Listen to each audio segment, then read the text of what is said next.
జై శ్రీరామ్. శ్రీమాత్రే నమః. శ్రీ గురుభ్యో నమః.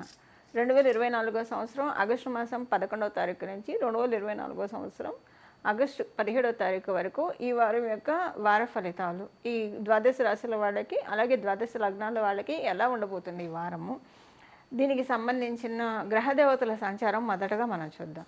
వృషభ రాశిలో గురు భగవానుడు అలాగే మంగళ సంచారం జరుగుతుంది. కర్కాటక రాశిలో సూర్యనారాయణమూర్తి యొక్క సంచారము. ఈ వారం 17వ తారీఖు కర్కాటక రాశిలో ఉన్న సూర్యనారాయణమూర్తి సింహరాశిలోకి వస్తారు. అంటే సింహ సంక్రమణం జరుగుతుంది. అలాగే సింహరాశిలో 2 గ్రహాలు వక్రించిన బుధుడు అలాగే శుక్ర భగవానుడి సంచారము. కేతుదేవుడు కన్యారాశిలో సంచారం చేస్తున్నారు. వక్రించిన శనీశ్వరుడు కుంభరాశిలో సంచారం జరుగుతోంది. రాహుదేవుడు మీనరాశిలో సంచారం చేస్తూ ఉన్నారు. ఇవి ఈ వారం యొక్క గ్రహస్థితులు, గోచారంలో ఉన్న గ్రహస్థితులు. ఈ వారంలో ఉన్న గోచార గ్రహస్థితుల ఆధారంగా అసలు ఈ వారం ఎలా ఉండబోతుంది అన్ని రాశుల వాళ్ళకి మనం తెలుసుకుందాము. అయితే ఇదంతా తెలుసుకోవడానికి ముందు అసలు ఈ వారము ఏమన్నా స్పెషల్ ఇది ఉందా గోచారంలో, ఇది మనం చూస్తే కనుక డెఫినెట్గా బుధ శుక్రులు ఇద్దరు కూడా సింహరాశిలో కలిసి ఉండడం ఒక మంచి విషయం. కాకపోతే బుధుడు వక్రించి ఉన్నాడు కాబట్టి పూర్తిగా స్పెషల్ విషయం కాదని చెప్పాలి. ఇది వక్రించిన బుధుడు శుక్రుడితో కలవడం అంత మంచి ఫలితాలను ఇవ్వదు. అందులో ఇది మనకి కాలపురుషుడు కుండలిలోంచి పంచమ రాశిలో వీళ్ళిద్దరూ కలిసి ఉన్నారు. సో ఇక్కడ ఏంటంటే ఏ విషయంలో ఇది మంచిది కాదు అంటే కనుక అనవసరంగా ఖర్చు పెట్టేస్తారు. తర్వాత అయ్యో ఆ రోజు ఆ ఖర్చు పెట్టుకోకుండా డబ్బులు దాచుకొని ఉంటే బాగుండదు, ఇంపార్టెంట్ పనికి డబ్బులకి అవస్థ పడతారు. సో అవస్థ పడడం అంటే అవస్థ పడడం అని కూడా కాదు, తిట్టుకుంటారు మిమ్మల్ని. మీరు ఆ రోజు ఖర్చు పెట్టకుండా ఉంటే బాగుండేదేమో అని అనుకునే విధంగా ఇప్పుడు గోచర గ్రహస్థితులు పనిచేస్తున్నారు. ఎందుకంటే బుధుడు వక్రించి శుక్రుడితో కలిసి ఉండడం వల్ల. బట్ అలా అనుకున్నా సరే, మీరు అనవసరంగా ఖర్చులు పెట్టినా సరే డెస్టినీ ఏం చేస్తుందంటే మీకు అనుకున్న దానికంటే కొంచెం ఎక్కువగానే, అంటే ఖర్చు అయిన దానికంటే ఒక 3 ఇంతలు 4 ఇంతలు లేదా 5 ఇంతలు మీ జన్మజాతకం సహకారంగా ఉంటే కనుక 5 ఇంతలు మళ్ళీ మీకు తిరిగి వచ్చేస్తాయి. ఏదో రూపంలో డెస్టినీ ఇవ్వాలనుకుంటే ఇస్తుంది. డెస్టినీ మీ చేత ఇప్పుడు అందరికీ అండి, ఈ రాశి ఆ రాశి అని కాదు, అందరికీ కూడా ఈ పాయింట్ తేటతెల్లంగా వర్తిస్తుంది. ద్వాదశ రాశుల వాళ్ళకి, ద్వాదశ లగ్నాల వాళ్ళకి ఇది ఒక కామన్ పాయింట్. అందుకని ప్రతి రాశి వాళ్ళకి విడివిడిగా ఈ పాయింట్ చెప్పడం మళ్ళీ టైం వేస్ట్ కాబట్టి ముందుగానే చెప్తున్నాను. ఈ కామన్ పాయింట్ అంటే డెఫినెట్గా ఖర్చు అయితే పెట్టడము. బట్ ఆ తర్వాత తిరిగి వస్తుంది. అసలు ఇప్పుడు మీ జన్మజాతకం సహకారంగా లేకపోతే మీరు పెట్టిన ఖర్చులైనా ఏదో రూపంలో వచ్చేస్తాయి. లేదా మీకు ఒక బాగుంటే కనుక ఒక మోస్తరు బాగుంటే 3 టైమ్స్ వస్తాయి. ఎక్స్ట్రీమ్గా బాగుంటే కనుక 5 టైమ్స్ ఈ ఆగస్టు నెల అయ్యేలోపలే మీకు వెనక్కి వచ్చేస్తాయి. పోన్లో అవి ఖర్చు పెట్టాం, మళ్ళీ రికవర్ అయిపోయింది, ఇంకా మనం సేఫ్ సైడ్లోనే ఉన్నాం అని అనుకుంటారు. ఆ టైంకి రిగ్రెట్ ఫీల్ అయినా తర్వాత సేఫ్ సైడ్గా ఉన్నామని అయితే డెఫినెట్గా అనుకుంటారు. ఇది యాక్చువల్గా ఇది విశేషాంశం అనాలా లేదా బాధ పెట్టే అంశం అనాలా అనేది మీ విజ్ఞతకే వదిలేస్తున్నాను. బట్ ఏంటంటే ఇది ఈ వారంలో చోటు చేసుకుంటూ ఉంది. ఇది బుధుడు వక్రించి ఉన్నాడు కాబట్టి అందుకని. కాకపోతే ఇది కొంతమందిని ఎఫెక్ట్ చేయదండి. అదెవరినో నేను మీకు చెప్పాలి. ఎవరైతే నిత్యం హరినామస్మరణ చేస్తూ ఉంటారో, ఎవరైతే నిత్యం శివకేశవుల నామస్మరణ చేస్తూ ఉంటారో, ఎవరైతే నిత్యం అమ్మవారి నామస్మరణ చేస్తూ ఉంటారో వాళ్ళకి ఈ బాధ అనేది ఉండదు. ఇప్పుడు ఒక బాధ తెలియకుండానే దీంట్లోంచి బయటపడిపోతారు. అదెలా అండి, బాధ తెలియకుండా బాధల నుంచి ఎలా బయటపడతా అన్న సందేహం రావచ్చు. ఇప్పుడు ఒక సర్జరీ చేస్తున్నారు అనుకోండి, దానికి పట్టకని ఏదైనా సర్జరీ చేసే ప్లేస్లో డెఫినెట్గా వాళ్ళు డిసెక్షన్ చేయాలి కదా, కత్తెరతో కోస్తారు కదా. మరి మనకి కాషియస్లో ఉంటే కోస్తారా? మత్తిచ్చే కదండి కోసి మనకున్న వ్యాధిని తీసేసేది ఎవరికైనా సరే సర్జరీ జరిగినప్పుడు. హార్ట్ సర్జరీ కావచ్చు, అపెండిసైటిస్ కావచ్చు, ఏదైనా కూడా నొప్పి తెలియకుండా చేస్తారు. ఆ తర్వాత కొంచెం నొప్పి ఉంటుంది. బట్ అయితే అది ఆపరేషన్ జరిగేప్పుడైతే నొప్పి తెలియకుండానే చేస్తారు కదా, అంటే అనస్థీషియా ఇస్తారు. అలా ఇప్పుడు నేచరు మనకి అనస్థీషియా ఇచ్చి మనకి నొప్పి తెలియకుండానే ఈ ప్రాబ్లం నుంచి మనల్ని బయటపడేస్తుందని నేను చెప్పచ్చే ఉద్దేశం. బట్ అనస్థీషియా అయిపోయిన తర్వాత, సర్జరీ అయిన తర్వాత ఒక 1-2 డేస్ డెఫినెట్గా సర్జరీ జరిగిన తర్వాత కొంత నొప్పి ఉంటుంది, కుట్ల నొప్పి, బాధ ఉంటుంది. బట్ ఆ డిసెక్షన్లో ఉన్నంత బాధ అయితే ఉండదు కదా, డెఫినెట్గా కొంతే ఉంటుంది. ఆ కొంతే ఈ గిల్ట్ అనమాట. అరే అనవసరంగా ఖర్చు పెట్టామన్న గిల్ట్, ఆ కొంతలోనే ఇది వస్తుంది. మిగతా తర్వాత ఇది రికవర్ అయిపోతుంది కూడా. ఇప్పుడు మరి తర్వాత ఆరోగ్యం సెట్ అవుతుంది కదా, అనారోగ్య రుగ్మత తొలగిపోతే ఆరోగ్యం సెట్ అయ్యి హ్యాపీగా ఉంటారు, ఇంకా హ్యాపీగా పని చేసుకుంటారు. అలా ఇది కూడా తొలగిపోతుంది అని మీకు ఇప్పుడు క్లియర్ కట్గా అర్థం కావడానికి ఎగ్జాంపుల్ తీసుకున్నా. ఇలాగా ఇప్పుడు డెస్టినీ ఒక సర్జరీ చేస్తుంది, అందరికీ చేస్తుంది. ఇందులో ఎవరు నేనా భేదం లేదు, ప్రతి ఒక్కరు దీనికి అప్లికేబిలిటీనే ఉంది. అందుకని ఇది కామన్గా ఈ పాయింట్ చెప్తున్నాను. సో డబ్బు ఖర్చు విషయంలో, ఖర్చు కావచ్చు లేదా డబ్బుకి సంబంధించిన ఇన్వెస్ట్మెంట్కి సంబంధించిన విషయాల్లో కావచ్చు, అది ఏ రకమైనదైనా సరే, డబ్బు ఖర్చు అయితే గిల్టీ ఫీల్ అవుతారు, ఇన్వెస్ట్మెంట్ అయినా సరే అలానే అనుకుంటారు. సో బెటర్ ఏంటంటే ఈ టైంలో అనవసరంగా ఇన్వెస్ట్మెంట్లకి వెళ్ళకండి. ఆల్రెడీ మీరు స్టార్ట్ చేసేసి ఉన్నారు అనుకోండి ఇన్వెస్ట్మెంట్. సపోజ్ మీరు ఒక ఇల్లు కొనుక్కుంటున్నారు, మీరు టోకెన్ అడ్వాన్స్ ఇచ్చేస్తారు. ఇప్పుడు మీరు మిగతా రిమైనింగ్ అమౌంట్ ఎంతో కొంత ఇస్తున్నారంటే అది ఇప్పుడు లెక్కలోకి రాదు, ఎందుకంటే ఆల్రెడీ మీరు ఇచ్చేసారు కాబట్టి. దీనికంటే ముందు అంటే ఆగస్టు 10th లోపల మీరు ఇచ్చుంటే అది అసలు మీరు టోకెన్ అడ్వాన్స్ ఇచ్చినా అది మీకు ఇప్పుడు ఇచ్చినట్టు లెక్కలోకి రాదు. బట్ ఈ పర్టికులర్ టైంలో 11th నుంచి 17th వరకు అందరికీ ఒక డిస్క్లైమర్ ఏంటంటే, ఎలాంటి ఇన్వెస్ట్మెంట్స్ ఇప్పుడు కరెక్ట్గా ఇప్పుడే చేయాలనుకుంటే మటుకు వెళ్ళకుండా ఉంటేనే శ్రేయంగా ఉంటుంది. ఇంకా ఖర్చులు ఇవి అంటారా, ఇక మనకి అవుట్ ఆఫ్ హ్యాండ్స్ వెళ్ళిపోతుంటాయి ఒక్కొక్కసారి, అలా వచ్చే సమయమే ఇది. లేదా మీ పిల్లలకి సంబంధించి వాళ్ళు అడిగింది ఏదన్నా కొనివ్వడం వల్ల కావచ్చు, లేదా వాళ్ళ సరదాకి వాళ్ళు ఏదైనా ట్రిప్కి వెళ్తామంటే మీరు డబ్బులు ఇస్తారు, ఇచ్చి వాళ్ళు వెళ్ళొచ్చిన తర్వాత వాళ్ళు బాధపడటమో మీరు బాధపడటమో జరుగుతుంది. అసలు అనవసరంగా ఖర్చు పెట్టి పంపించాం, వీళ్ళని పంపించకుండా ఉంటే హాయిగా ఒకటే ప్రశాంతంగా ఉండేది అని అనుకుంటారు. సో గిల్ట్ అప్పుడు అలా వస్తుంది.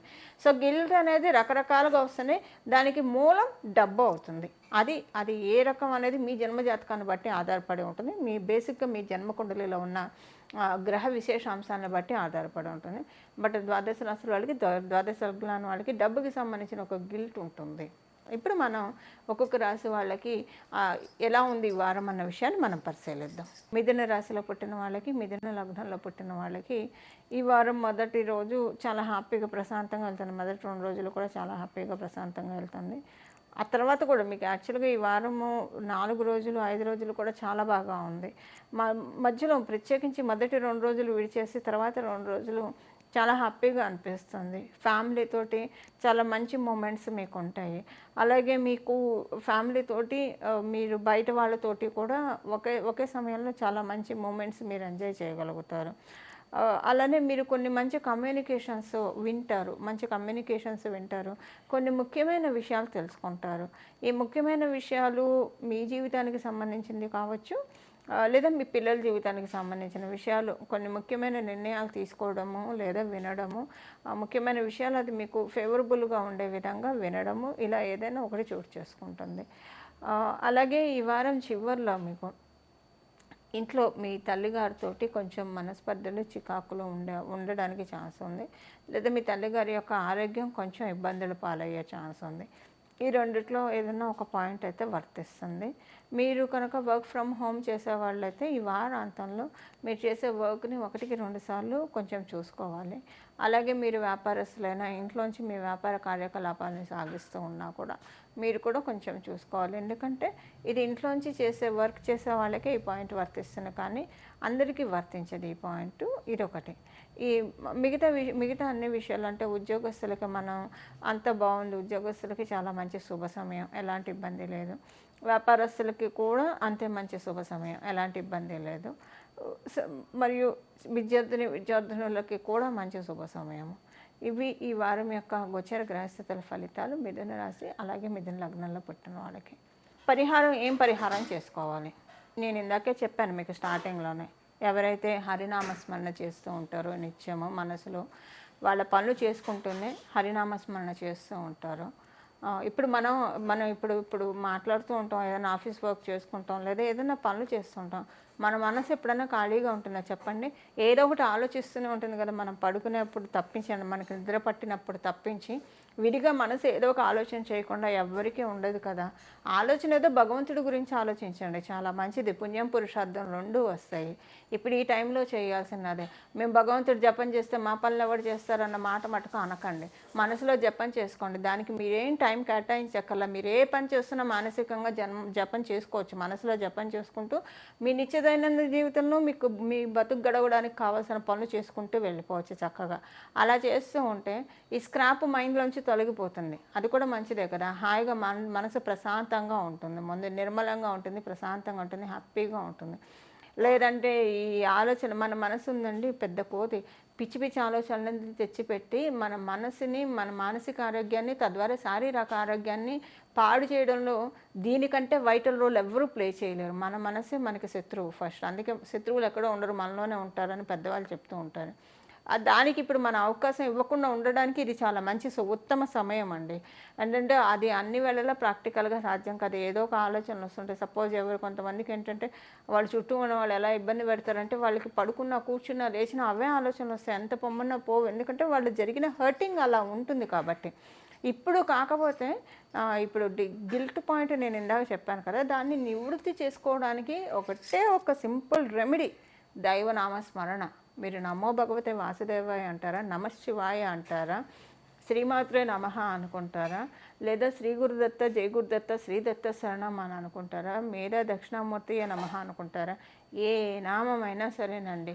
మీ ఇష్టదైవాన్ని మీరు తలుచుకోండి. ఈ దైవం ఆ దైవం అంటే ఏ దైవమైనా మీ ఇష్టదైవాన్ని చక్కగా తలుచుకోండి. దేవతలు ఎప్పుడు మనల్ని కాపాడటానికే ఉంటారు కాబట్టి ఖచ్చితంగా ఈ ఈ వారం రోజులు రౌండ్ ద క్లాక్ మీరు మనసులో దైవనామస్మరణ చేసుకుంటూనే ఉండాలి. ఎంత దిట్టంగా చేయాలంటే ఒకవేళ అర్ధరాత్రి మనసు మీకు మెలకువ వచ్చినా నమఃశివాయ నమఃశివాయ నమఃశివాయ అని మీ మైండ్ చెప్పేయాలి. మనకు మెలకువ వచ్చినప్పుడు ఈ వీళ్ళు నాకు ఇది చెప్పమన్నారు కదా అని అది చెప్పేస్తూ ఉండాలి. మనకి ఏ ఆలోచన వచ్చినా ఇలా మనం ప్రాక్టీస్ చేస్తుంటే ఇప్పుడు ఇది ఎందుకు చెప్తున్నానంటే ఇప్పుడు నేచర్ మనకి ఈ అవకాశాన్ని కల్పిస్తూ ఉంది. ఈ వారము మనం ఎలాంటి ఆలోచనలు మన బ్రెయిన్లోకి తెచ్చుకోకుండా మెంటల్ డిప్రెషన్ని జయించడానికి, అలాగే మనకి టెన్షన్స్ వీటి నుంచి మనం బయటపడటానికి నేచర్ ఇప్పుడు మనకు సదవకాశాన్ని కల్పిస్తూ ఉంది. భగవన్ నామాన్ని మనందరం పట్టుకుందాము. ఈ మనసులో ఉన్న ఆలోచనలు వెళ్ళిపోతాయి. ఒక 2-3 రోజులు మీరు అంటూ చూడండి, మనసులో అనుకుంటూ ఉండండి. ఆలోచనలు ఫస్ట్లో వెళ్తూ ఉంటాయి, కానీ మీరు గట్టిగా అనుకుంటూ ఉంటే 4వ రోజు నుంచి ఏమవుతుందంటే మీకు పొరపాటున ఆలోచన వచ్చినా మళ్ళీ మీ మనసే మీకు నమో భగవతే వాసుదేవాయ, నమో భగవతే వాసుదేవాయ, నమో భగవతే వాసుదేవాయ అని ఖచ్చితంగానే తీరుతుంది. సో ఇలాగా మన దైనందిన జీవితంలో మన పనులు మనం చేసుకుంటూ ఈ వారం మటుకు అసలు ఈ వారం అనే కదా ఎప్పుడు భగవన్నామస్మరణ మానసికంగా జపం చేయడం చాలా మంచిదండి. పూజ గదిలో మనం కూర్చొని చేసే పూజ 1-2 గంటల్లో ఉంటుంది. ఇంకా మిగతా టైం అంతా మనం లౌకిక కార్యకలాపాలకే వాడుతూ ఉంటాం. ఈ లౌకిక కార్యకలాపాలకి వాడాలి. లౌకిక కార్యకలాపాలకి వాడుతూ భగవంతుడితోటి మనం అనుసంధానం అవ్వాలి. అదే మన జీవితం యొక్క పరమార్థం. మనకి భగవద్గీతలో గీతాచార్యుల వారు కూడా చెప్పింది అదే. మీరు ఏ శాస్త్రాన్ని తీసుకున్నా, ఏ ధర్మశాస్త్రాన్ని తీసుకున్నా సారం ఇంతే ఉంటుంది. లౌకికంగా మన జీవనాన్ని మనం సాగిస్తూ మనం భగవంతుడితోటి కనెక్ట్ అవ్వాలి. అందుకే ధర్మ అర్థ కామ్య మోక్షాలని సంకల్పంలో మనకి చెప్తారు. ధర్మంగా మనం డబ్బుల్ని సంపాదించుకుంటూ మనకున్న కోరికల్ని తీర్చుకుంటూ మనం సోల్ ప్రోగ్రెషన్కి వెళ్ళాలి. అదే వెళ్ళాలంటే ఏం చేయాలి? మనం చేస్తున్న పనులు మనం చేసుకుంటూ మనసులో భగవన్ నామాన్ని విడిచిపెట్టకుండా జపించాలి. ఇలా ఈ వారం ఇంకా పరిహారం అంటే ఇష్టదైవ నామస్మరణ చేసుకోండి. ఈ వారం నుంచి స్టార్ట్ చేయండి. మీరు ఎప్పుడు కూడా ధ్యానం కుదరటం లేదు, భగవంతుడి మీద మనసు వెళ్ళట్లేదు అనుకునే వాళ్ళకు కూడా ఈ వారం చేస్తూ ఉంటే ఇంకా నెక్స్ట్ వీక్స్ కూడా ఇంకా తర్వాత అలా కంటిన్యూ అయిపోతుంది. స్టార్టప్ చేయడానికి, తెరంగేట్రం చేయడానికి ఇది మంచి సమయం. భగవంతుడు అనే ఒక మణిద్వీపానికి మనం చేరుకోవడానికి అనుకోండి, ఒక వైకుంఠాన్ని మనం చేరుకోవడానికి అంటే వైకుంఠాన్ని చేరుకోవడం అంటే మన మనసులో వైకుంఠాన్ని ప్రతిష్ఠించుకోవడానికి, మన మనసులో కైలాసాన్ని ప్రతిష్ఠించుకోవడానికి, మన మనసులో మణిద్వీపాన్ని ప్రతిష్ఠించుకోవడానికి ఇది చాలా చక్కటి శుభ సమయం. ఈ అవకాశాన్ని ఎవ్వరూ మిస్ అవ్వకండి. చాలా బాగా ఉంటుంది. ఇలా చేసుకొని చూడండి. అసలు మీకు 2 రోజుల్లోనే మానసిక ప్రశాంతత చాలా వచ్చేస్తుందండి. హాయిగా అనిపిస్తుంది, ప్రశాంతంగా ఉంటుందండి. ఇది ఈ వారం చేసుకోవాల్సిన పరిహారము. మంగళం. నమో భగవతే వాసుదేవాయ.